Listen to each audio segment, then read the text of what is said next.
7 O'Clock Stories by Robert Gordon Anderson.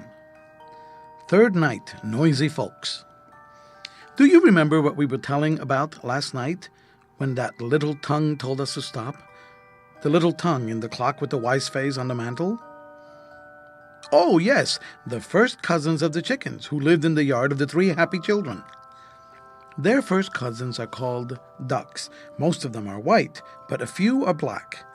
Their coats are very smooth, and the skin under them sends out little drops of oil, like drops of perspiration. This keeps the water and the rain from wetting the ducks through and through. You have heard people say sometimes, the way water runs off a duck's back. Well, now you know the reason why. In rainy weather, Hepzebiah wears a blue waterproof with a little hood, but the ducks do not need anything like that. Their everyday coats of white and black are just as good. If the white Wyandottes cannot get under the chicken coop or the barn quick enough when it rains, their feathers are all mussed up. But the ducks seem always dressed in their best. Their bills are different from their relatives. They're not short and pointed like the chickens, but broad and long. And they have what are called web feet. Between the toes are pieces of skin, thick and tough like canvas. These web feet are like small oars or paddles. With them, they can push against the water of the pond and swim quite fast.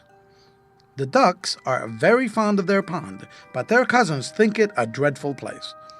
"Cluck, cluck," say the white Wyandottes. What a foolish way of spending your time, sailing on the water when there are fat brown worms to dig for in the nice earth. You see, animals like people like different things. The world wouldn't be half so interesting if we all liked the same things, would it? The other night, Jehoshaphat felt very foolish when he came into supper. His mother looked behind his ears and said, "Why are you just as afraid of the water as the chickens?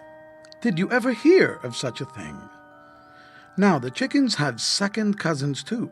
Their second cousins are the white geese. They live on the other side of the tall fence that looks as if it were made of crocheted wire. Sometimes Jehoshaphat's father opens the gate in the fence and lets the geese wander down to the pond. A silly way they have of stretching out their long white necks and crying, "Hiss! Hiss!"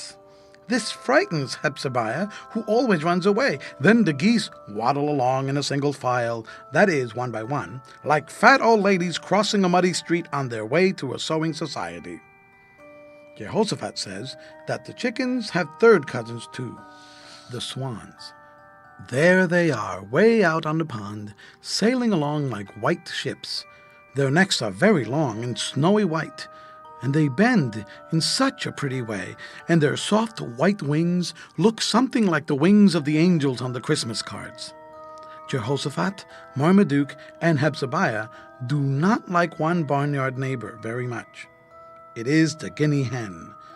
She has a gray body, plump as a sack of meal, with little white speckles, a funny neck, and such a small head with a turf on top. She screeches horribly, and Marmaduke calls her Miss Crosspatch. But the turkey, with his proud walk, is just as funny. And yet, Farmer Green says he hasn't any sense of humor. Ask your father how that can be if he's funny. Mr. Stuck-up, the children call the turkey. He walks along slowly, swinging from side to side. His feathers are brownish, black, or bronze, and his tail often spreads out like a fan. He has the funniest nose. It is red and soft and long and flops over his bill on his chest. He goes gobble, gobble, gobble, gobble, gobble, gobble, gobble all the time. Yet he does not gobble as much as the busy white Wyandottes all around him, who are forever looking for kernels of corn or worms or bugs. But who is this magnificent creature coming along over the lawn under the cherry tree? Uncle Roger, who sailed around the world in a great ship with white sails, gave him to the children. He brought him from a land very far across the seas. He is the peacock, and it's all green and gold and blue. On his head is a little crown of feathers. His tail, too, can spread out like a fan, the way Mr. Stuck-up's, the turkey's, does. but it is ever so much more beautiful. It is green and has hundreds of blue eyes in it. The three children call him the party bird, for he is always so dressed up, but their father says he's a bit of a snob. He means that he is vain and will not have much to do with his plainer neighbors of the barnyard. 1, 2, 3, 4, 5, 6, 7. There goes the clock again. Tomorrow night, if you are good all day, we will tell you about the rest of the barnyard friends of the three happy children. Then the next night, about the exciting things that happened to them. Good night. Sweet dreams.